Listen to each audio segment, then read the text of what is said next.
Bismillahirrahmanirrahim. Assalamualaikum warahmatullahi wabarakatuh. Alhamdulillahi wassalatu wassalamu ala rasulillah wa ala alihi wa ashabihi wa mawala. Allahumma alimna ma yanfa'una wanfa'na bima alamtana wa zidna ilman nafi'an ya rabbal alamin. Rabbi syrah li sadri wa yassir li amri wahlul 'uqdatam min lisani yafqahu qawli amma ba'du. Bapak Ibu yang dirahmati Allah Subhanahu wa taala, senang sekali pagi hari ini ketemu lagi dengan saya Wildan Jauhari di Sekolah Fikih Live. Kita sudah jeda di 2 hari, ya, Sabtu dan Ahad. Kita ketemu lagi di hari Senin pagi. Kita mengawali Sekolah Fikih Live pagi hari ini dengan mata kuliah Tarikh Tasyri', melanjutkan tema pekan yang lalu, tema-tema besar fikih. Nah, Bapak Ibu bisa bergabung dengan kajian kami ini di digital platform manapun, baik melalui Facebook di akun Facebooknya Ustadz Ahmad Sarwan, kemudian bisa juga di channel YouTube Rumah Fikih, dan juga bisa langsung bergabung di Zoom kita, ketik saja rumahfikih.com/zoom atau sekolahfikih.com/zoom. Mudah-mudahan apa yang akan kita kaji hari ini penuh berkah, penuh manfaat, dan mendapatkan rahmat Allah Subhanahu wa taala. Sudah hadir guru kita, dosen kita, Ustadz Ahmad Sarwat. Assalamualaikum Ustadz. Waalaikumsalam warahmatullahi wabarakatuh. Kabar baik Ustadz? Alhamdulillah, kabar baik, sehat. Mengawali rangkaian SFL pekan ini Ustadz. Ya. Kita balik lagi ke Tarikh Tasyri'. Gitu. Kita membahas tema pekan lalu yang belum selesai karena ini banyak terlalu panjang dan kita membahas seluruh tema-tema fikih, ya kita baru baca daftar isinya saja sih belum akan masuk ke tema-temanya, tetapi saya barangkali ingin mengingatkan lagi Bapak Ibu, kemarin kita bahas tentang tema-tema besar fikih, bahwa kalau pembagiannya Dr. Wahba Az-Zuhaili itu membagi fikih menjadi 6 tema besar. Ada Qismul Ibadah, kemudian Nadhariyah Fikihiyah, kemudian al-uqud wa tasarrufat al-madaniyah wal maliyah, kemudian al-milkiyah wa tawabi'uha, kemudian al-fiqhul am, dan yang terakhir al-ahwal syakhsiyah. Kita sudah bahas kemarin isi-isi poinnya apa saja. Kemudian menarik, kita bahas pembagiannya Ustadz Ahmad Sarwat, ya. Ustadz Ahmad Sarwat kemarin kalau tidak salah berangkat dari hadis Nabi Muhammad SAW. Bunyal Islamu ala khamsin. Ini hadis yang banyak dihafal oleh anak-anak kita bahkan begitu, bahwa Islam itu, rukun Islam itu terbagi menjadi 5. Syahadat, dibangun di atas 5. Syahadat, salat, zakat, puasa, dan haji. Nah, maka kalau dalam bahasa hadis itu dibangun, maka beliau menganalogikan sebagai sebuah bangunan dibagi menjadi 3 bagian besar tuh. Ada pondasi, ada bagian bangunan, kemudian nanti bagian atapnya.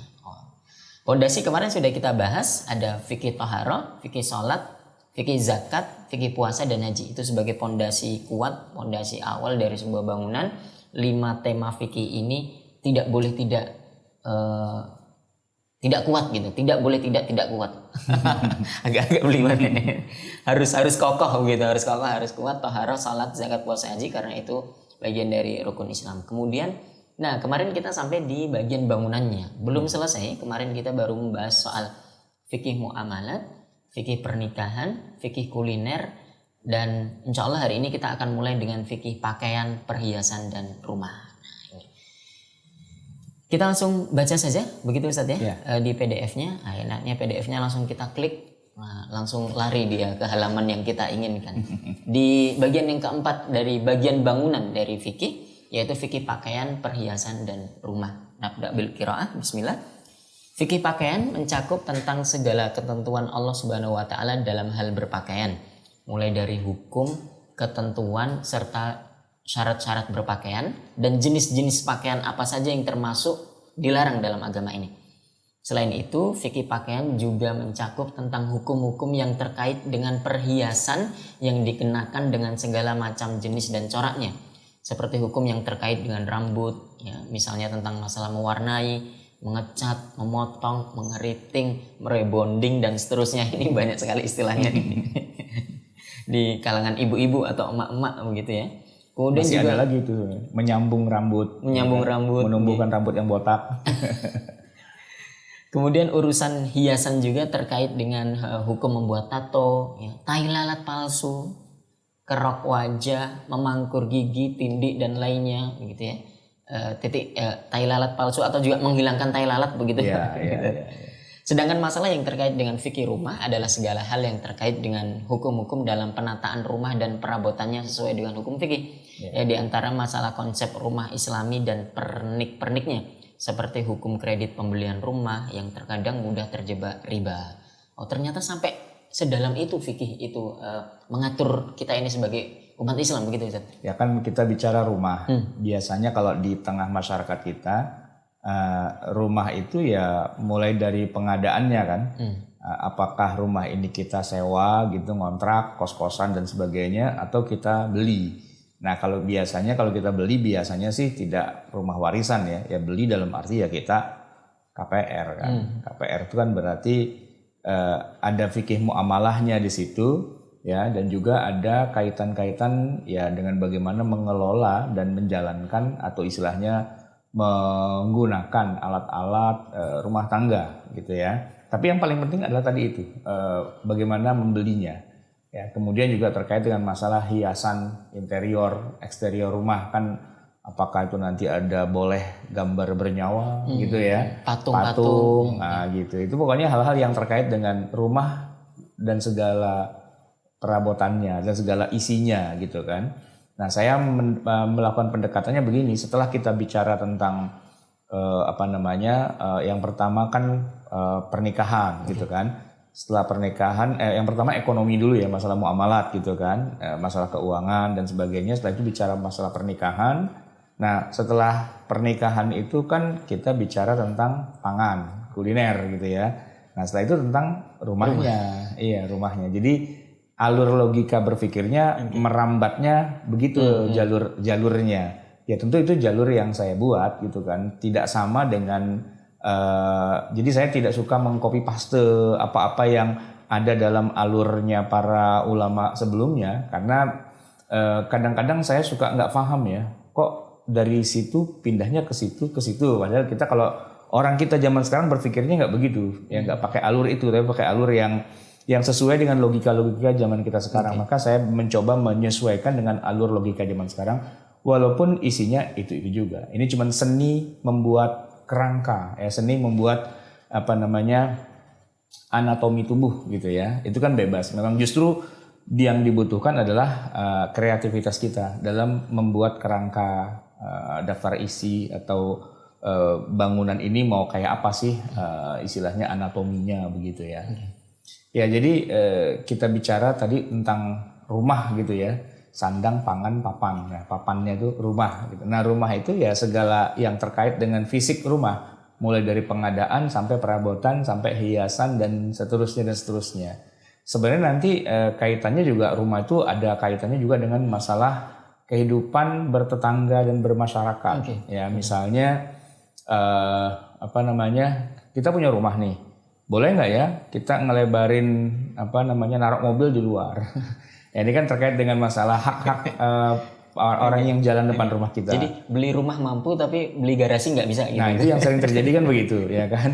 Bukan beli garasi nggak bisa, garasinya punya, udah ada mobilnya, tapi dia nambah mobil lagi. Kenapa? Karena di seputar rumahnya itu terjadi ganjil genap. Nah, jadi dia punya mobil yang ganjil dan punya mobil yang genap. Nah, garasinya cuma muat satu mobil. Kemudian nanti dia punya istri, istrinya punya mobil lagi, anaknya punya mobil lagi, mobil jadi banyak gitu kan. Mungkin karena sejahtera dan makmur, yang di garasi ada, tapi yang di jalanan juga ada. Nah ini bagaimana? Belum nanti kalau kita punya rumah, terus kita nyunatin, ngawinin dan sebagainya. Sampai nyetop jalan gitu. Kan jalan kita tutup itu kan. Nah itu terkait dengan hal-hal seperti itu adalah fikih sosial sebenarnya. Nah jarang ya dibahas oleh para ulama fikih klasik. Karena apa? Karena zaman dulu belum ada kasus-kasus kayak gitu, ya kan? Dan ini juga hanya terjadinya kalau kita tinggal di kota-kota besar kayak Jakarta ya. Kalau kita di kampung kita di sana, di rumah mbah saya di Sleman, di Jogja itu, nutup jalanan malah masyarakatnya senang. Kenapa? Ada hiburan kita nih, iya kan?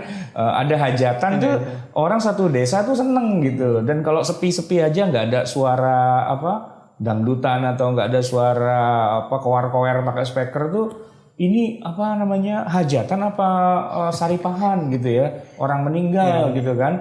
Nah itu kan terkait dengan masalah budaya kalau di kampung. Nah kalau di Jakarta semua orang bikin acara, nutup jalan, nutup gang, nutup apa dan sebagainya, itu bukan mendapatkan ucapan selamat tapi malah disyukurin ya, disumpah, dimaki, diserapahi gitu macam-macam kan.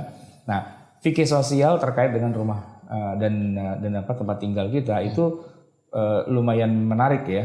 Sebenarnya para ulama dulu sudah membahas, cuman mungkin di bab yang berserakan dan kita kumpulkan hari ini dalam satu bab.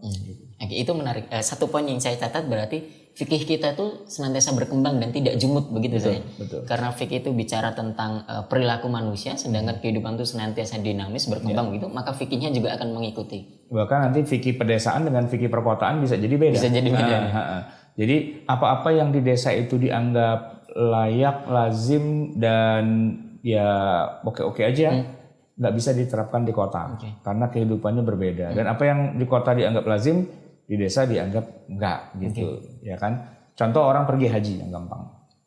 Kalau di kampung pergi haji kok diam-diam aja, wah itu jadi urusan itu. Ya bikin orang mau pergi haji ya bikin selamatan, bikin acara kayak pengantenan gitu kan, baik berangkatnya ataupun pulangnya. Nah kalau di Jakarta, wah itu diributin orang, ngapain sih pamer aja, riak banget sih gitu, berangkat aja gitu. Nah kita di Jakarta, saya nih misalnya pergi haji pulang haji, ya nggak ada selamatan apa-apa, ya cuma ada tamu gitu aja gitu kan, tapi nggak pasang tenda, nggak pasang speaker, nggak pasang kayak orang di kampung gitu ya, karena kan pendekatan masyarakatnya itu beda-beda gitu.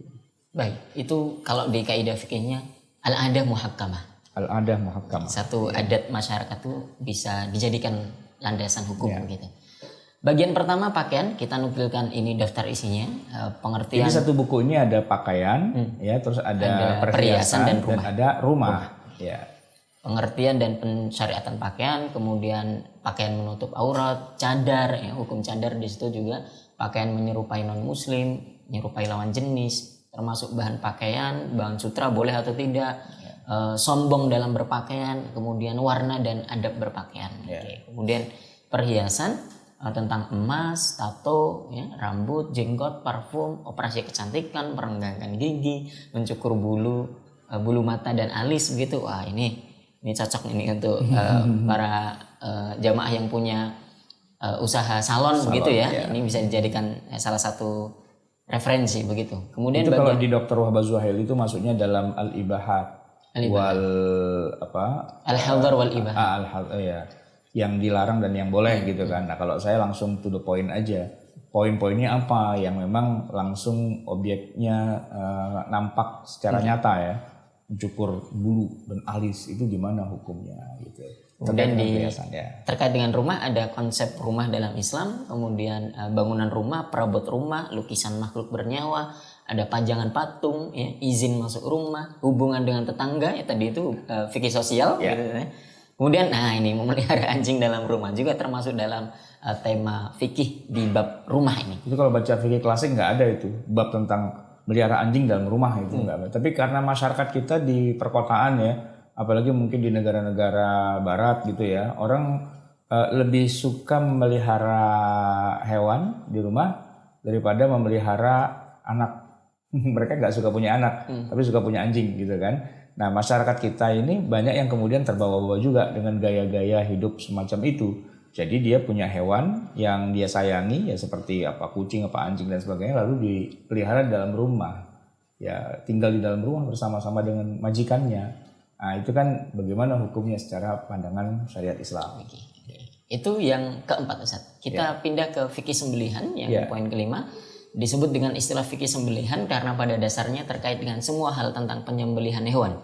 Jadi dalam tema ini syariat Islam telah menetapkan bagaimana ketentuan dan tata cara penyembelihan hewan agar menjadi sah dan halal dagingnya. Dan berburu juga termasuk salah satu teknik penyembelihan yang dibenarkan dalam syariat Islam.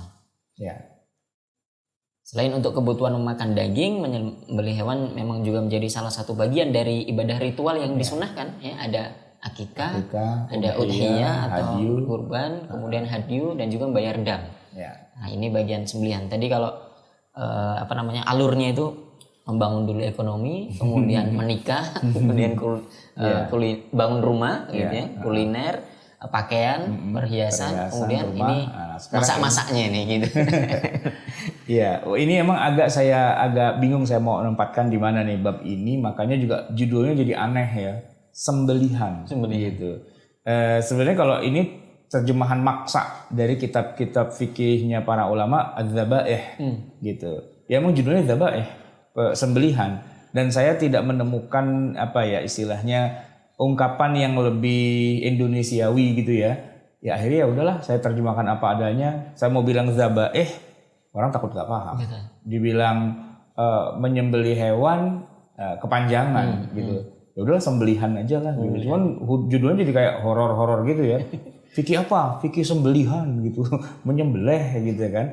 Tapi memang core-nya pada penyembelihannya itu, baik penyembelihan dalam arti buat makan keseharian, bagaimana cara mendapatkan daging yang halal gitu kan, ataupun sembelihan dalam konteks peribadatan. Ya kan kita biasalah punya anak itu akikah gitu kan, nanti datang lebaran haji ya kurban gitu, dan ada juga nanti kafarat dam dan sebagainya, itu juga yang kaitannya dengan menyembelih itu. Bahkan yang unik, saya juga ingin memasukkan itu kajian tentang berburu, hunting gitu, dimana berburu hewan itu dihalalkan di dalam Al-Quran. Bahkan diperintah untuk berburu ketika orang selesai dari haji atau umrah, wa idza halaltum fastodu gitu ya.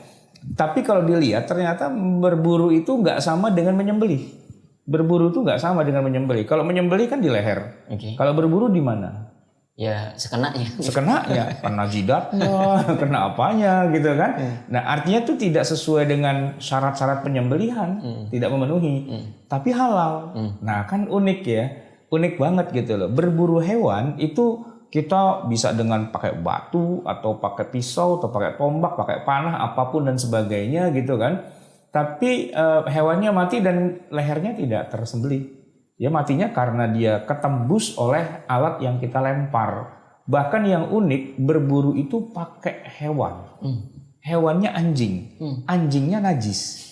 Tapi boleh kita makan. Dan itu Quran yang bicara. Wah, ini kan jadi sesuatu yang sangat unik. Padahal kita umat Islam di Indonesia rata-rata kalau udah bicara anjing kan udah najis tralala.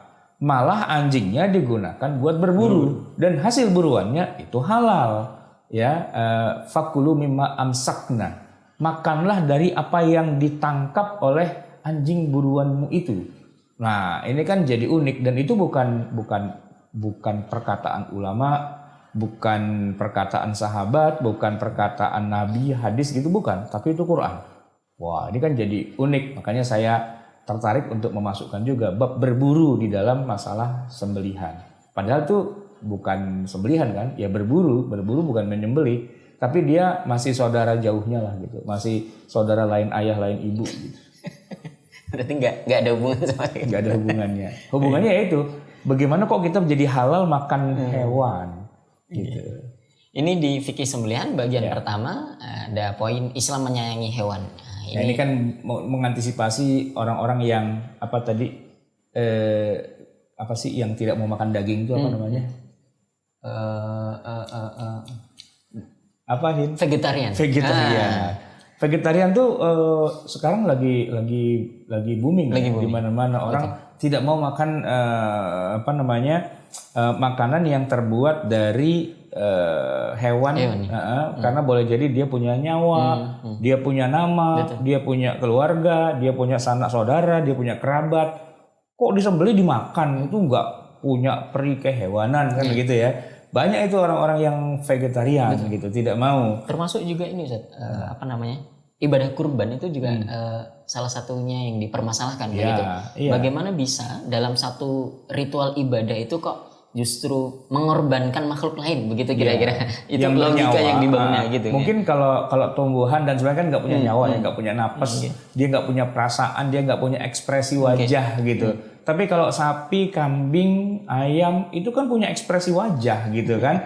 Bahkan dia bisa mengembik, atau kalau sapi itu melenguh ya, istilah kalau sapi itu dengan nada-nada sendu, dengan nada bayati atau jiharka dan sebagainya, bahwa dia tuh sedang melakukan risa gitu, sedang merutuki nasibnya, ya saya bentar lagi mau dipotong gitu kan. Itu kan makhluk yang punya, bukan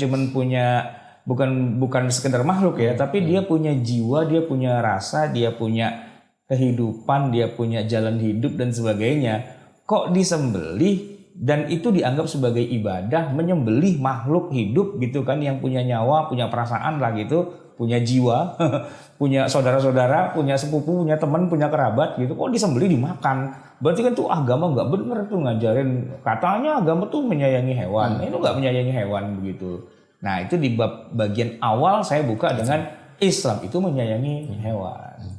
Itu menjadi penting. Maka bagi saya misalnya ada orang-orang yang tidak suka dengan salah satu syariat Islam kita itu sebenarnya mereka kurang saja informasi tentang apa sebenarnya syariat Islam itu. Ketika mereka dapat informasi yang benar, dapat hakikatnya seperti apa, insya Allah mereka akan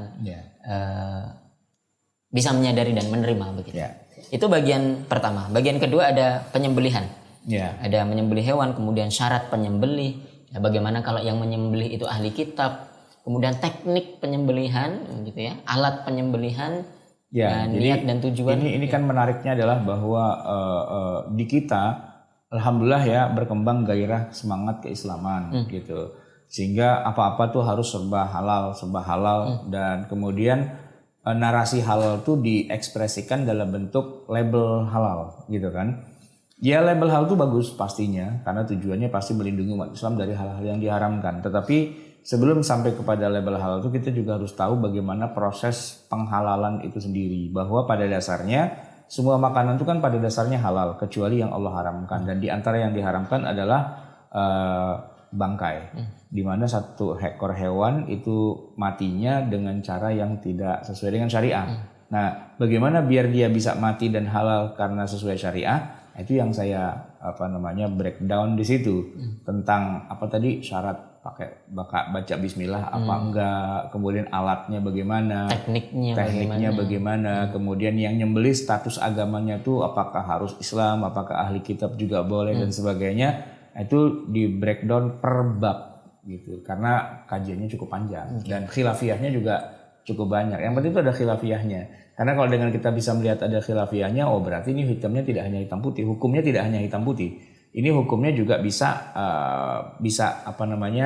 beda-beda tergantung sudut pandang, mazhab dan kaidah yang dipakai oleh masing-masing ulama. Dan di bab yang ke-8 di bagian kedua juga ada adab menyembelih hewan. Ini penting nih bahwa umat muslim itu manusia yang sangat beradab, bahkan dalam menyembelih hewan pun ada adabnya. Bagian ketiga kurban dan udhiyah. Ini yang sering jadi permasalahan tahunan begitu. Ya, ini kajian rutin tiap tahun menjelang Idul Adha pasti para jamaah bilang, "Ustaz, kita bahas kurban." gitu. Nah, itu saya udah ngomong itu udah ke yang ke-25 kalinya. Sejak 25 tahun yang lalu udah ngomongin itu dan masih itu lagi masalahnya gitu kan, tentang syarat penyembelihan, bersekutu dalam satu hewan, siapa yang berhak atas dagingnya, larangan-larangannya dan sebagainya gitu kan. Boleh nggak panitia makan daging hewannya? Gitu. Boleh nggak dijual kulitnya? Boleh nggak dijual kulitnya? Ya amrun yang la budda minhu gitu ya, selalu itu dan ya duru haulahu gitu.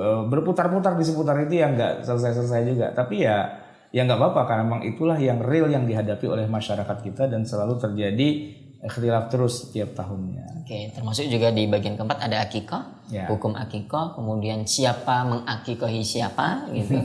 Kemudian apakah misalnya orang itu mengakikahi dirinya sendiri, apakah boleh, ini dibahas juga di sini Ustaz. Iya, bahkan mengakikahi bapaknya. Yang ada itu kan bapak mengakikahi anaknya. Sekarang enggak, nih anak mau mengakikahi bapaknya. Kenapa? Karena dulu bapaknya belum diakikahi. Anak mengakikahi kakeknya. Kemudian kapan waktu penyembelihannya, kemudian apakah kriteria harus seminggu, 2 minggu, 3 minggu, atau kalau udah nenek-nenek masih bisa diakikahi gitu ya. Diakikahi, dikasih nama dan dicukur rambutnya. Allah.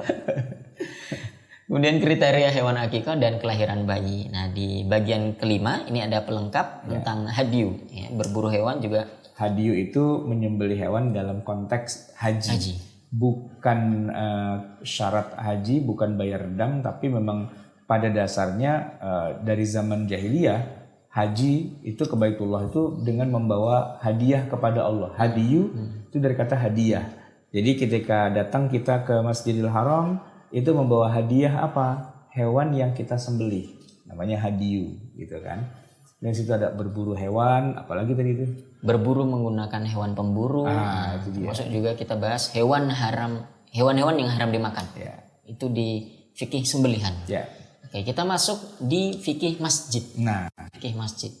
Nah, masjid adalah salah satu tonggak masyarakat Islam di mana syariat Islam telah mengatur hukum-hukum yang terkait dengannya. Maka syariat Islam juga menetapkan syarat-syarat untuk berdirinya masjid, juga tentang hukum dan ketentuan tentang bangunan dan isi masjid. Oke. Ada banyak tema di sana, pengertian masjid dan keutamaannya, masyru'iyah membangun masjid, berbagai fungsi masjid, sejarah awal masjid di dunia, yaitu termasuk itu bab 1 tuh menarik Ustaz Wildan. Pengertian masjid. Apa bedanya masjid dan musola? Kira-kira menurut antum apa? Bagaimana caranya kita bisa tahu ini adalah masjid dan ini adalah musola? Itu gimana caranya? Gampangnya musola itu kecil, masjid itu gede. Enggak, kalau itu relatif, ya kan? Karena di kampung saya dibilang masjid tapi kecil. Kecil. Tapi nanti di kita nih di komplek DU Center, di gedung yang kita baru itu, yang kita baru bangun itu namanya musola. Tapi dia lebih besar dari masjid. Nah, gitu. Jadi bukan itu yang bedanya. Bedanya tahu nggak? Gampang. Kalau kita lagi ada di masjid atau di musola, kita nggak tahu nih ini masjid atau ini musola. Caranya adalah kita keluar dari gedung itu, seberang jalan, lalu kita lihat dari jauh. Ada pelangnya, tulisannya Masjid Darul Mukminin. Oh, berarti masjid. Oke. Nah, kalau kita lihat musola Darul Ulum, oh berarti musola. Gampang sebenarnya membedakan masjid dan musola. Lihat aja pelangnya, ditulis masjid apa ditulis musola gitu. Baik, itu di pengertian masjid. Nah, tentu tidak seperti itu. Ini ice breakingnya dari Ustadz ini. Tapi sebenarnya ada hubungannya. Artinya begini. Kalau ditulis masjid, berarti mereka yang mendirikan atau yang mengelola memang sudah mengikrarkan ini sebagai masjid. Maka ikrar mereka itu ditulis dalam plang, gitu kan? Kalau di tulisan plang itu bukan masjid musola, berarti pendiri atau pengelolanya memang mengikrarkan ini adalah musola. Jadi kaitannya antara plang itu dengan ikrar. Jadi kapan satu bangunan itu dikatakan masjid? Kalau diikrarkan sebagai masjid. Kapan dia jadi musola? Kalau diikrarkan sebagai musola. Nah, ini konteksnya adalah begini, karena ada sebagian orang yang mengatakan masjid itu kalau diwakafkan. Kalau tidak diwakafkan namanya bukan masjid, gitu kan? Nah, padahal itu bukan ta'rif, itu bukan definisi. Karena banyak masjid yang tidak diwakafkan, tapi oleh yang punya tanah atau gedung, ya istilahnya ini gedung-gedung saya, masjid-masjid saya, milik aset perusahaan lah misalnya gitu kan. Tapi memang mereka berikrar bahwa ini saya fungsikan sebagai masjid. Maka jadilah masjid dan bukan wakaf. Itu ya, Masjid Istiqlal di Jakarta itu bukan aset wakaf. Itu tanahnya, gedungnya, bangunannya punya negara, bukan wakaf. Saya tanya, masjid apa bukan itu Istiqlal? Masjid. Masjid Agung Al-Azhar Jakarta itu status tanahnya dan sebagainya itu bukan wakaf gitu, belum jadi wakaf gitu istilahnya, masih aset milik keluarga atau yayasan atau apalah gitu, tapi secara hukum dia belum menjadi aset wakaf yang terdaftar di Badan Wakaf Indonesia, tapi semua orang menyebutnya sebagai masjid, dan kita mengatakan ya kalau diikrarkan oleh yang punya, oleh masyarakat sebagai masjid, ya masjid, ikrar, bukan wakaf atau bukan gitu ya. Walaupun memang bagusnya kalau masjid itu harusnya wakaf. Saya tanya, Masjidil Haram di Mekah itu wakaf apa bukan? Kalau wakaf, yang wakafin siapa? Ya kan wakaf itu ada wakifnya, ya kan? Nah, jadi masalahnya bukan di wakaf atau bukan wakafnya. Dan itu perdebatan yang cukup panjang gitu ya. Yang saya cuman menjawabnya dengan sebuah cerita gampang aja. Ini masjid atau bukan, gampang, lihat aja pelangnya. Kalau pelangnya bilang masjid, ya masjid karena diikrarkan sebagai masjid, walaupun bukan wakaf, nggak masalah gitu. Itu di kapal laut kan ada masjid. Itu saya tanya, itu masjidnya wakaf apa enggak? Ya enggak lah, orang kapal lautnya bisnis kok, gitu kan. Di hotel ada masjid, di gedung mall kan ada masjid. Apakah itu mall itu wakaf? Kan enggak. Ya, jadi untuk jadi masjid tidak harus jadi wakaf sebenarnya. Walaupun afdolnya memang diwakafkan, tapi wakaf itu tidak menjadi syarat sahnya sebuah masjid. Itu di bagian pertama tentang ta'rif masjid. Yang kedua ada hukum-hukum terkait masjid. Ada syarat pembangunan, kemudian terkait bangunan masjid itu sendiri, kemudian masjid dibangun dengan zakat, ini bolehkah Kemudian juga berbicara renovasi dan menghias masjid, kemudian arah kiblat, ya, larangan dan kebolehan di dalam masjid. Arah kiblat itu menarik, karena menjadi perdebatan panjang juga. Apakah masjid itu harus presisi, arahnya ke arah Ka'bah, atau bolehlah dia tidak presisi, cuman arah barat aja kalau kita di Indonesia. Nah, itu panjang tuh dan mengharu biru kisah-kisah keributan tentang presisi tidak presisi gitu ya. Sebagian ulama mengatakan nggak harus presisi, yang penting arahnya secara umum sudah benar. Kita kalau di Indonesia Masjidil Haram tuh ya arahnya ngulon, arahnya barat gitu kan. Nah, sementara umat Islam yang lain mengatakan enggak, ini harus sekian lintang derajat sekian harus pas gitu kan. Nah, kemudian di tengah masyarakat muncullah kemudian hal-hal yang ya seperti itu tadi, akhirnya muncul perbedaan pendapat. Nah, bagaimana pandangan syariat Islam tentang masalah harus presisi atau tidak, itu panjang lebar dibahas dalam masalah arah kiblatnya masjid. Kemudian bagian ketiga ada aktivitas di dalam masjid. Ada salat berjamaah, barisan makmum, salat Jumat, salat tarawih, iktikaf, zikir, masjid dan wanita. Ya. Kemudian ini menarik nih bagian keempat. Ada manajemen masjid. Ya. Manajemen masjid, keuangan masjid, dan kepemimpinan masjid. Kalau masalah kepemimpinan itu unik ya. Kalau di masa Nabi dan para ya di zaman dulu lah umumnya, yang jadi pemimpin masjid itu adalah imam masjid. Kalau hari ini yang jadi pemimpin masjid bukan imam, tapi DKM. Imam mah itu dia merangkap sebagai marbot yang ngosrek WC gitu. Karena DKM-nya nggak bisa jadi imam, gitu kan.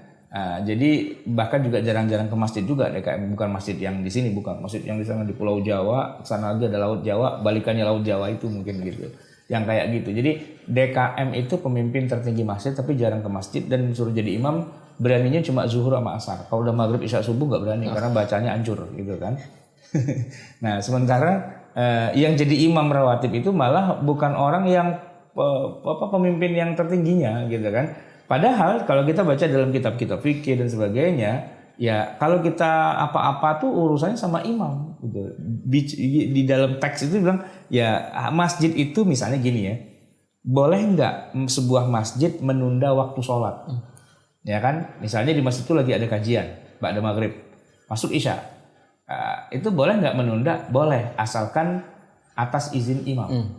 Nah sekarang imamnya itu disuruh-suruh, lagi suruh beli bajigur sama DKM, lagi beli, imamnya suruh beli gitu lagi. Nah ini gimana imam kok disuruh-suruh gitu oleh DKM, kan lucu. Nah imam di masa lalu itu punya kekuatan yang sangat tinggi dan kemudian imam di masa sekarang itu jadi nggak. Makanya kemudian sekarang ada istilah dua imam, ada imam rawatib dan ada imam besar. Kalau imam rawatib adalah imam yang real, dia ngimamin tiap hari. Kalau imam besar itu yang jarang-jarang datang kecuali pas lagi ada tamu kerajaan, tamu negara, nah baru imam besarnya datang gitu. Itu kepemimpinan masjid. Ya.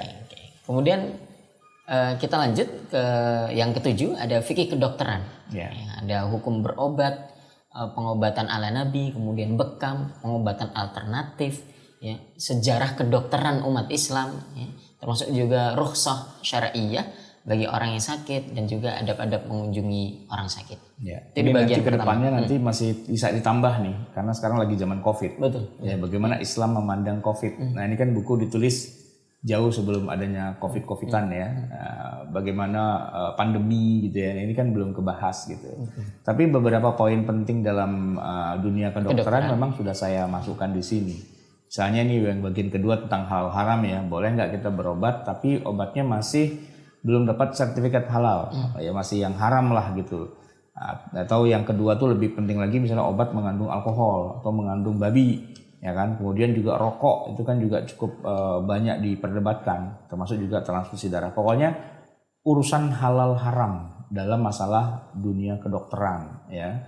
Nah kalau yang ketiga itu terkait dengan masalah reproduksi, dunia kedokteran juga sih. Hukum mencegah kehamilan gimana, hukum imunisasi bayi tabung, pengguguran kandungan, cangkok rahim, kloning manusia, bang susu, menentukan jenis kelamin janin gitu. Zaman sekarang tuh kita kalau mau punya anak laki bisa diatur, anak perempuan bisa diatur. Kalau zaman dulu dibilang wah itu ilmu gaib. Itu kalau sekarang bisa diatur. Bisa diatur, dikasih ya obat-obat tertentu, cara metodologi tertentu dan sebagainya, kemudian memang lahir ya perempuan, lahir ya laki gitu, bisa diatur.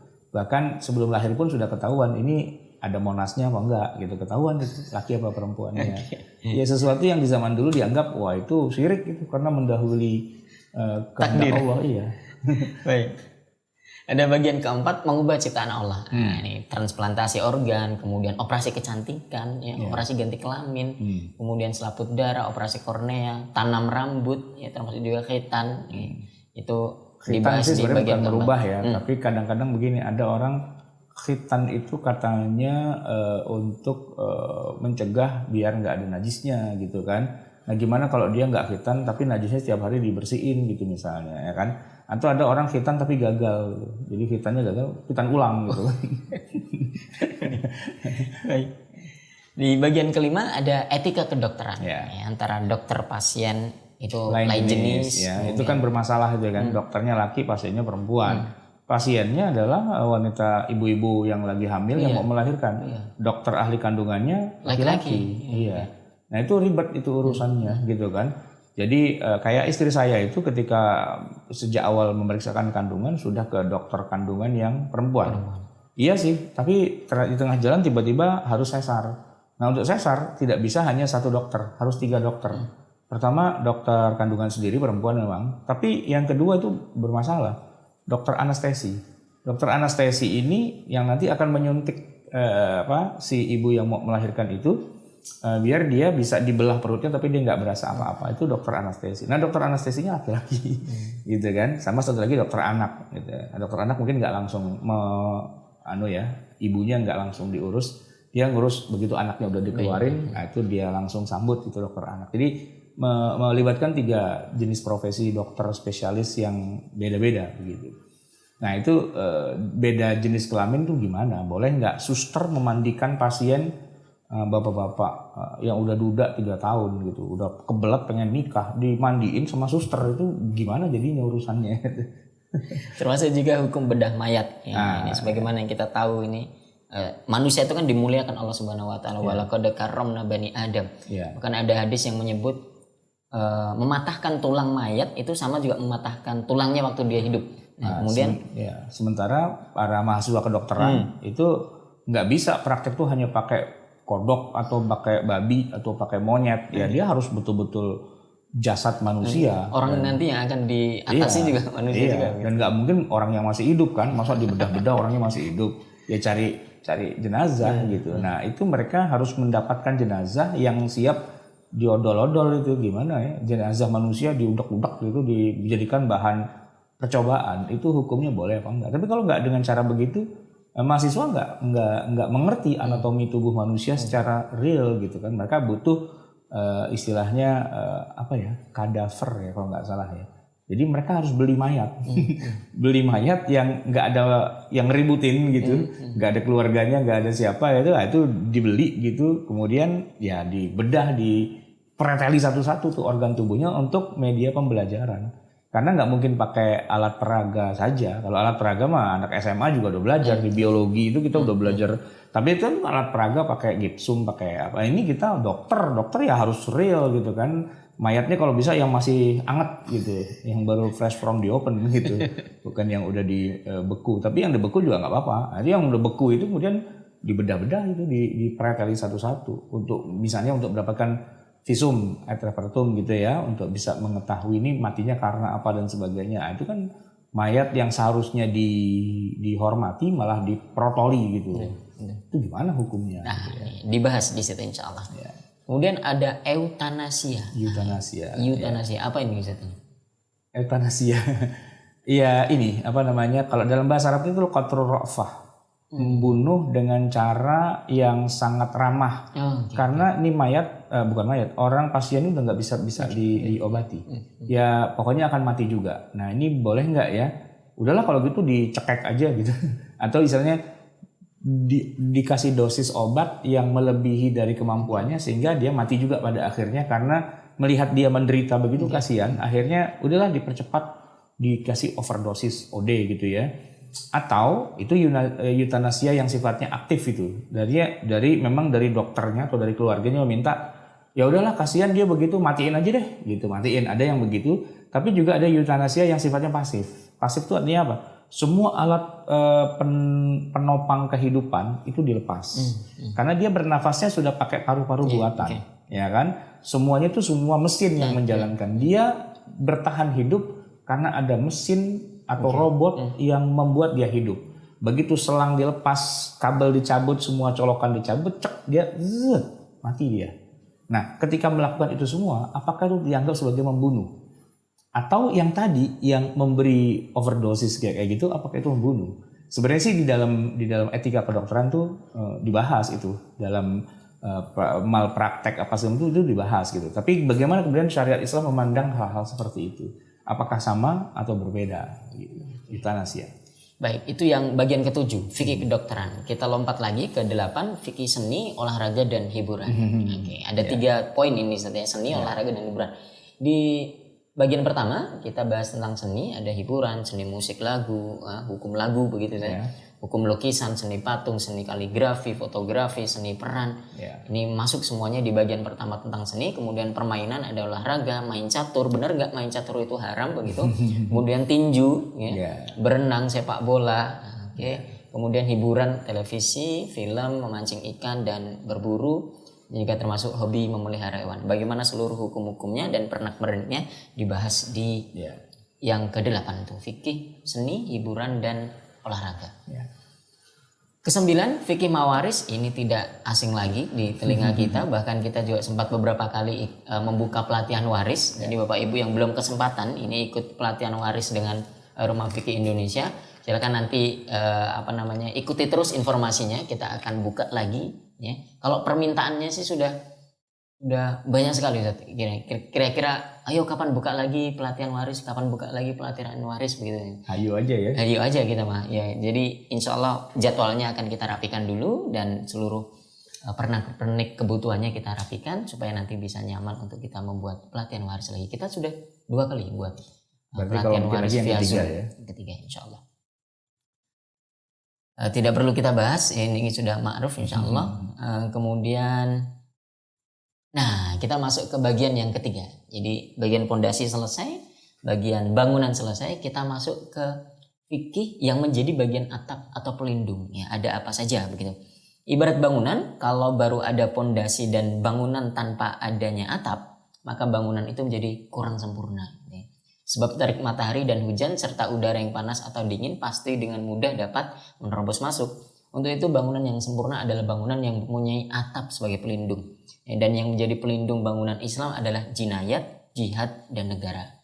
Sehingga ilmu fikih yang terkait dengan ketiga masalah itu kita sebut dengan mudah sebagai fikih jinayat, fikih jihad, dan fikih negara. Ini ada 3 atapnya. Fikih jinayat. Ustaz, bisa diterangkan apa secara singkat apa sih jinayat begitu? Kita masih agak asing gitu. Kalau jihad mengerti, negara mengerti, jinayat ini ngomongin apa sih Ustaz gitu? Masalah kriminal. Jinayat itu artinya kriminalitas. Jadi ya terkait hukum-hukum kriminalitas. Jadi apakah nanti ada ketentuan Allah ya tentang orang yang membunuh, orang yang melukai orang lain, perbuatan-perbuatan kriminal lah seperti mencuri, merampok, kemudian ada lagi minum khamar, berzina, apa segala macam. Yang mana itu semua Islam sudah mengatur larangan-larangannya, termasuk juga ancaman-ancaman hukumannya, termasuk juga bagaimana nanti ada semacam cara untuk melakukan penetapan vonisnya gitu ya. Ada majlisul qadha-nya gitu. Nah, itu terkait dengan hukum. Jadi kalau kita misalnya di dalam kehidupan sehari-hari kita bilang itu masalah hukum. Nah, ini sebenarnya hukum. Ya, di tengah masyarakat kalau dibilang istilah hukum, ya maksudnya kan masalah kriminal kan. Wah, Anda sudah melanggar hukum. Nah, biasanya bukan hukum sholat, bukan hukum puasa, tapi hukum yang dimaksud di tengah masyarakat kita kalau disebut kata hukum, ya berarti mencuri, ya kan, merampok, merugikan orang gitu, dan itu kan hukum lah gitu. Nah, kalau dalam bab fikih kita nggak bisa bilangnya dengan fikih hukum karena fikih itu pada dasarnya hukum. Nah, gitu kan. Terus hukum apa? Hukum jinayat kita bilang, hukum-hukum yang terkait dengan masalah kriminalitas. Nah, dalam bahasa kita itu crime gitu ya. Fikih crime, fikih kriminalitas. Dalam bahasa Arabnya namanya fikih jinayat. Itu nanti ada kisos, ada apa? Hudud, Hudud, ta'zir, ada takzir gitu kan. pencurian, minum khamar. Mencuri, minum khamar, membunuh, berzina. Qadzaf itu menuduh orang berzina, hirobah itu bughat ya, ngelawan apa istilahnya, jadi teroris lah gitu kira-kira, ngelawan negara, ngelawan masyarakat. Terus sihir, murtad gitu. Itu nas-nas yang ada atau tema-tema kajian itu adanya dalam fikih klasik itu dimuat secara detail gitu. Sebenarnya kalau kita kaitkan dengan kriminalitas di masa modern, kayak tadi itu nggak cuma berhenti sampai di situ. Ada banyak, misalnya ada, kalau di kita kan ada undang-undang ITE misalnya gitu kan. Terus ada perbuatan tidak menyenangkan gitu misalnya. Nah itu belum saya adaptasi nih di dalam fikih jinayat ini. Jinayatnya masih jinayat klasik, belum jinayat yang modern. Karena kalau jinayat yang modern itu berarti kita mengacunya ke KUHP atau KUHP. Ya, hukum pidana ya yang mana itu kalau di barat sudah banyak gitu. Cuman kalau di dalam kita di hukum Islam, teman-teman yang kuliahnya di prodi jinayat juga mungkin nggak terlalu detail gitu membahas tentang itu. Ya fikih kita agak ketinggalan tuh dalam bidang itu. Kita semuanya masih asik mengotak-ngatik kitab fikih klasik daripada yang sekarang gitu, yang kekinian. Kemudian di bagian kedua itu soal peradilan Islamnya nih. Ya. Qadha. Ya, ada qadhi, hakimnya, kemudian pendakwaan, kesaksian, sumpah, kemudian juga ikrar pernyataan. Itu bagian. Ini apa ya istilahnya, yang bagian kedua inilah yang kita tuh sangat-sangat lemah. Saya beberapa hari yang lalu menulis sebuah status di Facebook ya. Judulnya terkait dengan masalah lemahnya kita dalam penguasaan ilmu hukum. Saya biasa nonton film film barat, Amerika lah gitu ya, Hollywood ya. Dimana genre film-film barat itu memang kalau udah bicara hukum itu menjadi sesuatu yang sangat tinggi, yang nontonnya banyak gitu, ratingnya tinggi. Film-film bergenre hukum di Amerika itu digemari. Ya, bahkan ada film misalnya layar lebar. Film layar lebar, kita kan kalau nonton film di layar lebar pengennya kan yang adegannya perang, gedebak-gedebuk, berantem, Jet Li apa gitu kan. Tapi di Amerika enggak, film layar lebar itu isinya perdebatan di meja pengadilan. Kalau kita kan tidur di sini kan, tapi buat mereka, wah itu penting banget. Ada You Good Man, Man of Honor misalnya gitu, atau kalau yang di TV itu ada CSI, ada NCIS dan sebagainya, itu film-film yang bergenre hukum. Sampai kemudian saking digemarinya masalah hukum ya, penjahat-penjahat dan para kriminal di Amerika sana itu, mereka itu kalau dibandingkan dengan sarjana hukum Indonesia lebih ngerti hukum mereka daripada kita. Contoh nih ya, ada polisi mau menggeledah rumahnya penjahat. Dia ketok pintu, ya nggak assalamualaikum sih, tapi mengatakan polisi gitu, saya mau menggeledah. Ini penjahat sebenarnya. Dia tahu hukum. Polisi nggak bisa main masuk rumah seseorang. Dia akan tanya, Anda polisi? Iya, mana badge-nya Anda? Tanda pengenal? Kasih lihat kan? Kasih lihat. Polisinya udah ngeluarin rencananya dia. Oke. Mana surat perintah pengadilannya? Keluarin surat perintah pengadilan, mau menggeledah, dia baca. Begitu dibaca dia ketawa, dibalikin lagi. Kenapa? Itu salah, namanya bukan nama saya, cuma salah ejaan doang. Alamatnya nggak sesuai, nomornya salah. Nomor yang ini tuh yang sebelah situ, bukan yang ini. Itu polisi nggak berani masuk. Dan penjahat bisa mengatakan begitu di depan polisi. Kenapa? Penjahatnya ngerti hukum, gitu. Malingnya ngerti syariah, gitu istilahnya. Nah, gitu kan. Nah kita orang Indonesia, orang Islam rata-rata tuh nggak ngerti. Jangankan penjahatnya, polisinya aja juga masih agak perlu belajar banyak dulu tentang masalah hukum. Ya problematika kita adalah dalam masalah hukum ya, crime gini ya. Atau juga yang masalah perdata gitu misalnya, kita tuh lemah sekali dan nggak ngerti apa-apa. Kita tuh biasa orang kita ya ngomongnya doang kita Islam. Tapi tiap hari ngelanggar hukum ya, ngebajak software, ngebajak buku gitu kan. Jangan dikira itu komputer-komputer yang ada di lembaga kayak pesantren, kayak masjid, kayak rumah-rumah ibadah dan sebagainya itu softwarenya asli, belum tentu loh itu. Yakin asli, belum tentu juga loh itu. Dan itu against the law, melawan hukum. Banyak orang pinter di negeri Islam yang kalau bicara jeniusnya sangat-sangat jenius. Dia punya banyak penemuan.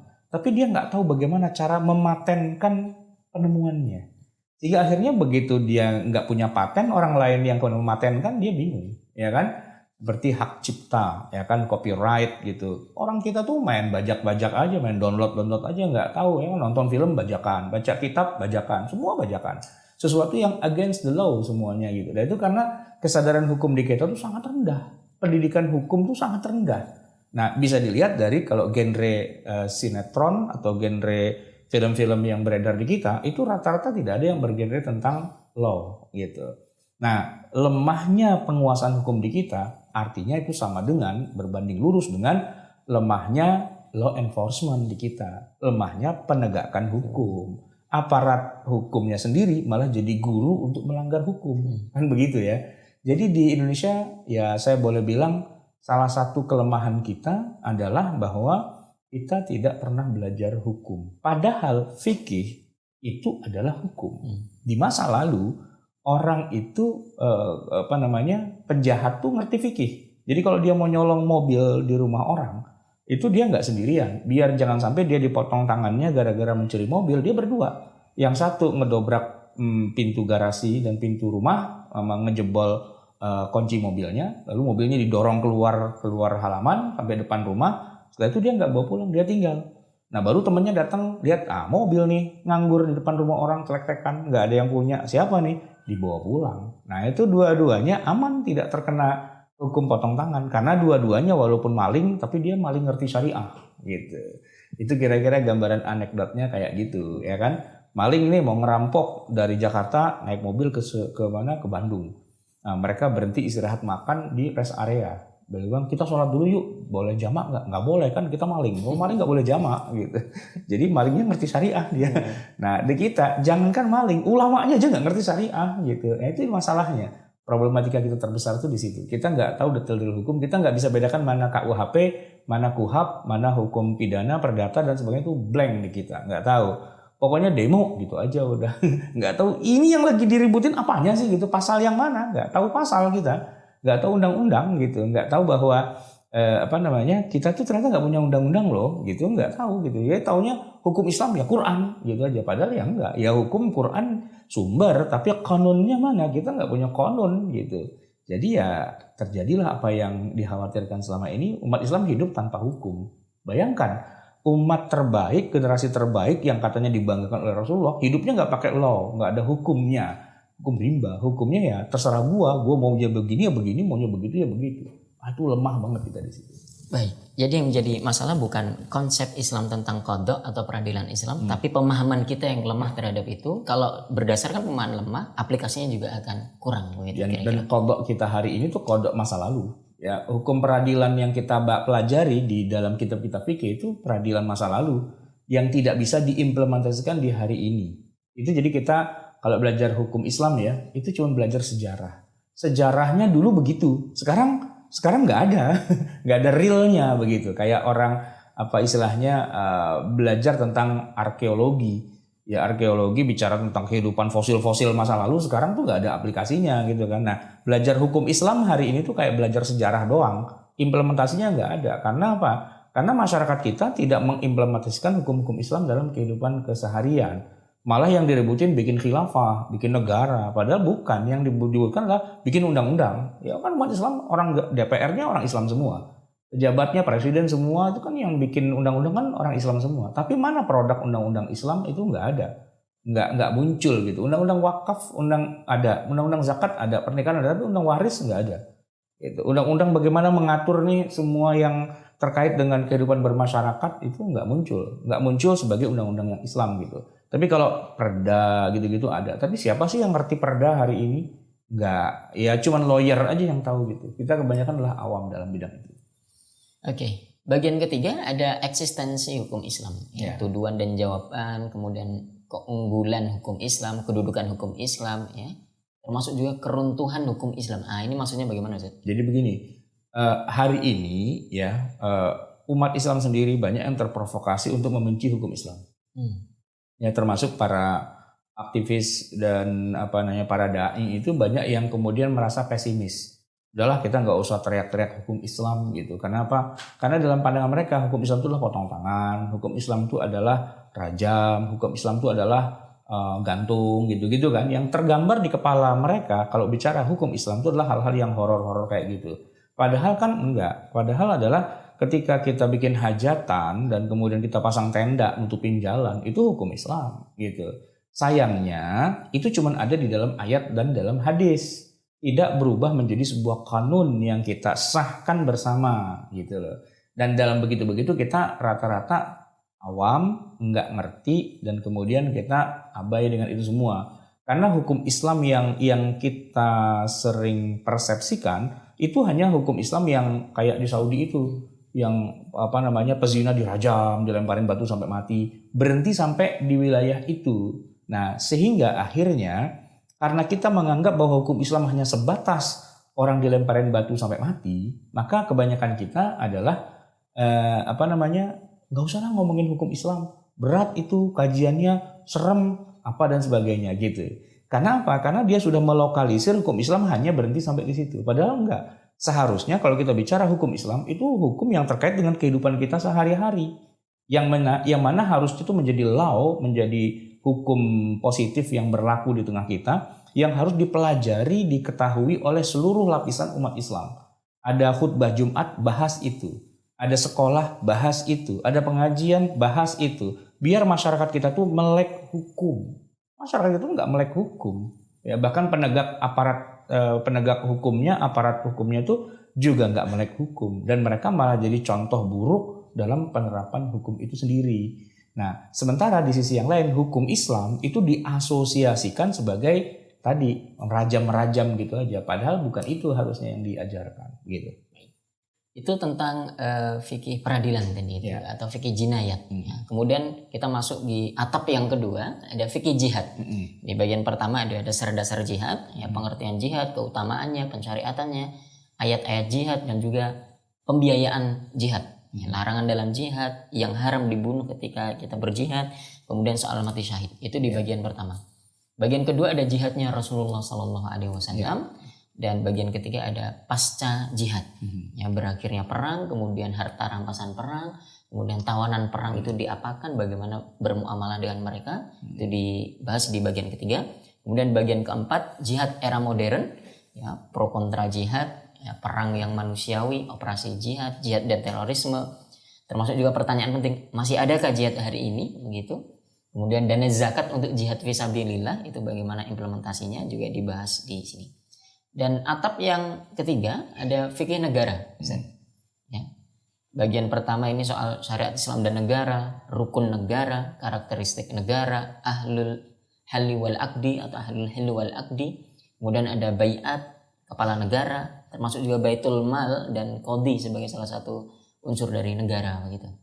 Bagian pertama. Kedua, negara Islam, pengertian negara Islam, pro kontra negara Islam, keberadaan negara Islam wajibkah? Nah, ini menjadi tema-tema debat kita hari-hari ini gitu. Mendirikan negara Islam begitu. Kemudian bagian ketiga soal politik, syariah dan politik, syariah dan kekuasaan, Islam dan demokrasi, partai politik dan pemilu juga dibahas di. Jadi di dalam jilid yang ke-18 saya memisahkan dengan tegas garis antara siasah politik dengan negara. Itu dua hal yang jauh berbeda. Negara adalah negara dan judulnya fikih ini adalah fikih negara, bukan fikih politik gitu. Karena apa? Kalau negara itu bagaimana ngatur negara, ya. Walaupun politik itu sedikit juga beririsan dengan negara, tapi saya membedakannya adalah begini. Yang dilakukan oleh Nabi SAW itu adalah mengatur negara, bukan berpolitik dalam negara, bukan gitu. Kalau berpolitik itu artinya begini, berpolitik itu kan bersiasat, ya, bersiasat untuk memenangkan, ya, siasat itu kan untuk memenangkan tujuan-tujuan di dalam kita bernegara. Misalnya bagaimana caranya biar saya bisa jadi presiden. Nah, itu namanya politik, gitu kan. Bagaimana caranya biar saya atau kelompok saya atau teman saya atau grup saya jadi pejabat, jadi anggota DPR, jadi gubernur, jadi bupati dan sebagainya. Itu kan bersiasat gitu. Jadi ada tujuan yaitu jabatan. Nah, tujuan besarnya adalah jabatan pastinya. Nah, ini siasatnya gimana ya? Tekniknya gimana ya biar saya bisa sampai di situ.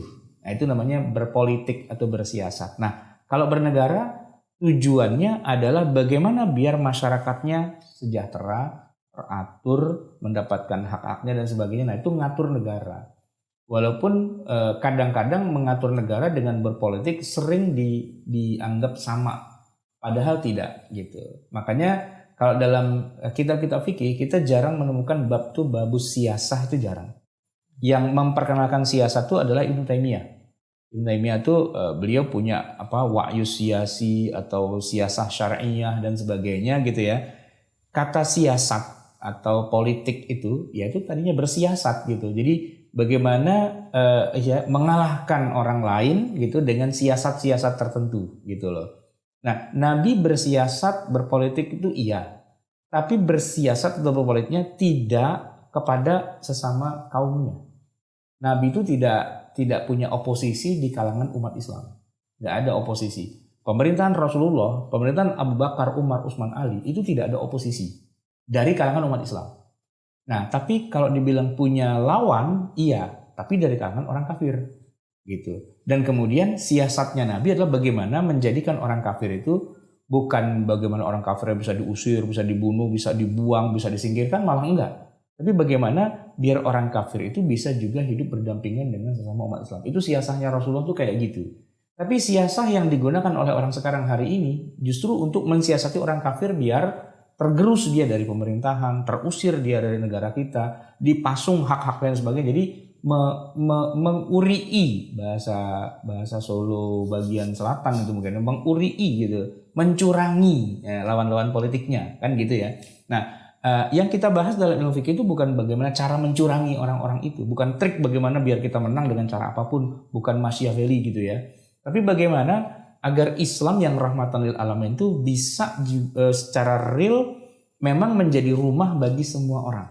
Baik itu muslim atau bentuk orang kafir, semuanya mendapatkan keadilan gitu. Jadi prinsipnya adalah bagaimana menempatkan sesuatu pada tempatnya gitu, bukan bagaimana memenangkan saya dan mengalahkan orang lain. Itu dua hal yang berbeda. Negara, daulah, makanya kalau Al-Mawardi itu punya kitab namanya Al-Ahkam As-Sultaniyah. Hukum-hukum terkait dengan masalah kekuasaan. Bagaimana caranya menjalankan kekuasaan itu. Nah, kalau Ibnu Taimiyah itu bicaranya siasat. Bagaimana mensiasati gitu kan. Dan coba dikasih label halalnya. Maka disebut dengan siasah syar'iyah.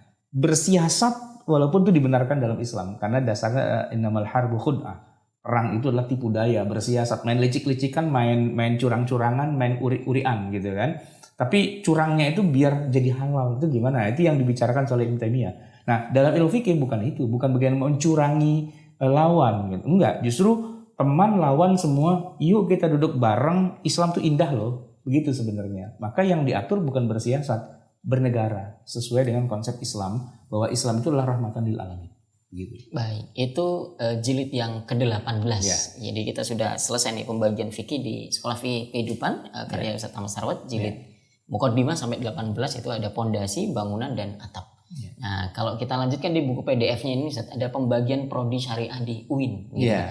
Ini apa pembagian fikih sendiri versi UIN atau bagaimana ini Ustaz? Iya, jadi karena saking luasnya ilmu syariah atau ilmu fikih gitu ya. Saya memperhatikan di Universitas Islam Negeri ya di Indonesia, baik yang ada di Jakarta, Syarif Hidayatullah, yang di Bandung, yang di Semarang, di Jogja, di Surabaya, di Malang, di Padang, di mana lagi itu ya, di banyak tempat lah ya, di Lampung dan sebagainya itu. Kalau ilmu fikih secara keseluruhan itu adanya dalam wujud fakultas, disebut dengan fakultas syariah, bukan fakultas fikih tapi fakultas syariah. Tapi al-muradu bisyariah huna al-fiqhu sebenarnya. Yang dimaksud dengan syariah ya adalah fikih gitu ya.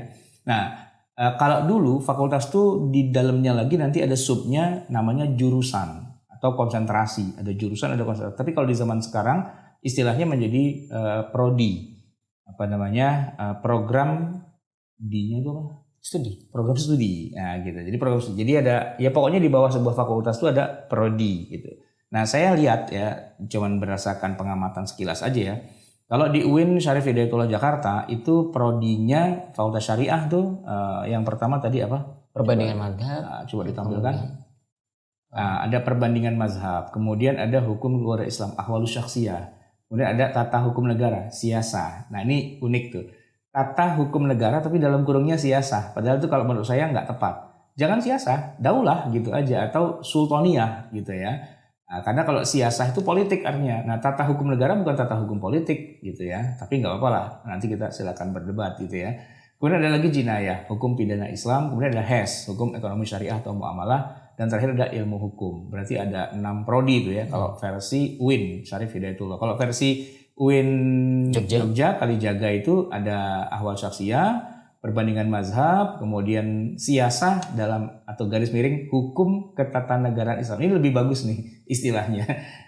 Siasah tapi di garis miringnya hukum. Sebenarnya yang benar lah hukum ketatanegaraan Islam, HKI gitu ya. Kemudian ada muamalat atau hukum perdata dan bisnis Islam. Dia tidak menggunakan istilah HES ya, tapi hukum perdata dan bisnis Islam. Karena lebih kepada perdatanya itu yang dikuatkan dan juga lebih pada bisnisnya, bukan ekonominya, tapi perdata dan bisnis. Kemudian juga ada ilmu hukum S1 gitu ya. Kemudian ada S2-nya hukum Islam. Oke, yang Malang itu Maulana Ibrahim gitu ya, UIN-nya menyelenggarakan 4 jenjang program studi, hukum keluarga Islam atau ahwalus syakhsiyah itu berarti ya. Hukum ekonomi syariah, HES, muamalah, hukum tata negara, cakep itu namanya, hukum tata negara, bukan siasah. Dan kemudian ilmu Al-Quran dan tafsir. Nah, ini unik. Jadi ilmu Al-Quran dan tafsir itu harusnya adanya di Usuluddin, tapi malah ada di dalam fakultas syariah. Wallahu a'lam bishawab. Tapi bagus juga sih ya. Al-Quran dan tafsir itu ya bisa masuk kemana-mana sih sebenarnya. Oke.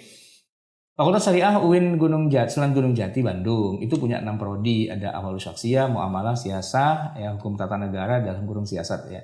Perbandingan mazhab, ilmu hukum dan hukum pidana Islam, jinayat. Kalau yang Surabaya Ampel itu perbandingan mazhab, hukum tata negara, hukum pidana Islam. Nah, ini yang menarik, ilmu falak. Ini cuma ada di Surabaya dan di Semarang ya.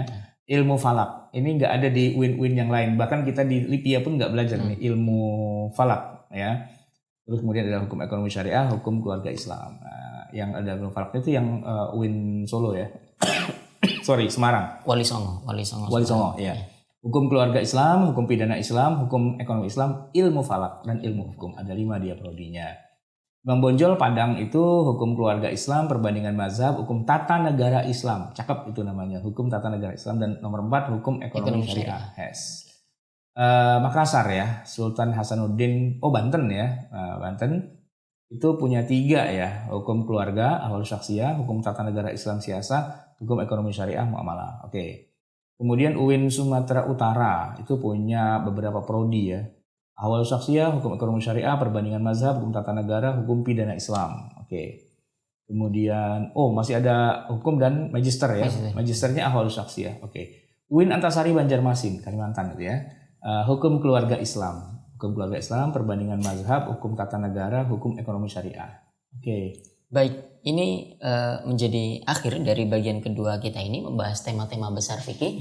Soalnya masih ada waktu sedikit sekali, saya tidak akan membacakan seluruh pertanyaan, maka saya akan pilih 1 pertanyaan saja dari Bapak Ibu, baik dari Facebook, Zoom atau YouTube, insya Allah. Baik, sudah ada nih Ustadz nih, 1. Ustadz, kalau dilihat dari pembagian Ustadz itu ada fondasi, bangunan, dan atap. Nah, ujung atapnya itu kan fikih negara. Nah, berarti sudah benar dong kalau tujuan orang itu untuk mendirikan negara Islam, karena itu kan puncaknya gitu, paling atas gitu. Bagaimana menurut Ustaz? Iya, benernya benar bahwa setelah bangunannya ada fondasinya, setelah ada isi bangunannya, kemudian paling akhirnya ya bikin atap. Tapi kalau orang bikin bangunan pertama bikin atap dulu, terus atapnya mau ditopang pakai apa? Ya kan nggak ada pondasinya, nggak ada struktur bangunannya, tiba-tiba atap doang. Ya nggak bisa kan? Jadi ya atap, dibangunnya terakhir. Fungsinya ya nanti untuk melindungi semuanya setelah badan dan isi tubuhnya itu semua sudah berdiri. Memang begitulah pada akhirnya, gitu kan? Tapi ingat ya bahwa Islam itu tetap bisa jalan walaupun tidak ada atapnya. Kan rumah tetap bisa ditempatin walaupun nggak sempurna gitu ya. Tetapi nggak mungkin kita bisa menempati sebuah rumah yang yang tidak ada bangunannya sama sekali gitu kan, nggak mungkin. Nggak ada bangunannya, nggak ada pondasinya, nggak ada atapnya, kan nggak mungkin ya. Maka kalau kita mau punya rumah, yang pertama kali harus kita pikirkan adalah membangun pondasi pastinya, ya kan. Tapi juga sebelum bangun pondasi, yang harus kita pikirkan sekali lagi benar-benar adalah gambar rumahnya secara utuh tuh kayak gimana. Nah hari ini kita lagi menggambar rumahnya tuh. Bentuk bangunannya lengkap loh kayak gini loh. Jangan cuma mikirin atapnya doang, tapi juga jangan mikirin pondasinya doang. Ya rumah utuh begitu kira-kira. Dan rumahnya ini bisa ditempati oleh semua umat manusia. Itu bangunan Islam itu adalah bangunan rahmatan lil alamin, bukan bangunan umat Islam yang mana orang kafir diusir-usirin, kalau masuk dibunuh, enggak. Ini adalah bangunan umat manusia. Ya, jadi siapapun yang ada, ya walaupun mungkin kita nggak satu kamar, mungkin beda kamar. Ya kamar pembantu lah. Masa pembantu tidurnya di rumah di kamarnya majikan kan nggak mungkin. Itu namanya ketuker, salah kamar namanya kan gitu ya. Jadi masuk dalam bangunan tapi nanti ada kelas-kelasnya, ada ruangan-ruangannya begitu. Masya Allah. Wa ma arsalnaka illa rahmatan lil alamin. Nabi Muhammad tidak diutus kecuali untuk menjadi rahmat bagi seluruh alam semesta ini. Baik, itu menjadi akhir pertemuan kita hari ini, Ustaz. Ya. Mohon maaf bagi Bapak Ibu, pertanyaannya banyak tapi tidak bisa saya sebutkan satu persatu karena keterbatasan waktu. Kita sudah kira-kira 1 jam 40 menit ini sesuai dengan 2 SKS begitu. Ya. Maka kita akhiri SFL pada pagi hari ini. Jangan lupa nanti malam ada Ustadz Muhammad Aqil Haidar masih membahas tentang sholat, insya Allah. Kemudian di jadwal-jadwal berikutnya juga Bapak Ibu bisa ikuti ya, atau bisa saksikan, bisa lihat jadwalnya di rumahfikih.com SFL ya, ketik saja SFL. Insyaallah saya Wildan Jawahari mewakili seluruh tim yang bertugas mohon undur diri dari hadapan Bapak Ibu. Kita ketemu lagi di hari Rabu di ilmu Al-Quran dan tafsir insyaallah. Mari sama-sama kita tutup dengan doa kafaratul majlis. Subhanakallahumma bihamdika asyhadu an la ilaha illa anta astaghfiruka wa atubu ilaik. Dilanjutkan oleh doa oleh Ustaz Ahmad Sarwat. Bismillahirrahmanirrahim. Alhamdulillahirabbil alamin. Hamdan wa fi ni'amahu wa yukafi'u mazida. Ya Rabbana lakal hamdu wa lakal syukru kama yanbaghi li jalali wajhika wa li'azimi sultanik. Allahumma shalli wa sallim wa barik ala sayyidina Muhammadin wa ala ali sayyidina Muhammad. Rabbana anfa'na bima 'allamtana, Rabbi 'allimna alladhi yanfa'una, Rabbi faqihna wa faqih ahlana wa qarabatin lana fi dinina ma'a ahlil qudri untha wa dhakar. Rabbi waffiqna wa waffiqhum lima tartadhi qawlan wa fi'lan karama warzuqil kulla halalan daima wa akhilla atqiya ulama nahdha bil khair wa nukfa kulla syar. Rabbana aslih lana kulla syu'un wa aqirra bir ridha minkal uyun waqdi 'anna rabbana kulla duyun qabla an ta'tiyana rusul manun waghfir wastur anta akraman satar wa salatullahi taghshal mustafa man ilal haqqi da'ana wal wafa. بكتاب فيه للناس الشفاء وعلى الآل الكرام الشرفاء وعلى الصحب المصابيح الغرار. اللهم اهدنا بهداك واجعلنا ممن يسارع في رضاك ولا تولنا وليا سواك ولا تجعلنا ممن خالف أمرك وعصاك. وحسبنا الله ونعم الوكيل ولا حول ولا قوة إلا بالله العلي العظيم. وصلى الله على سيدنا محمد وعلى آله وصحبه وسلم والحمد لله رب العالمين. Wassalamualaikum warahmatullahi wabarakatuh.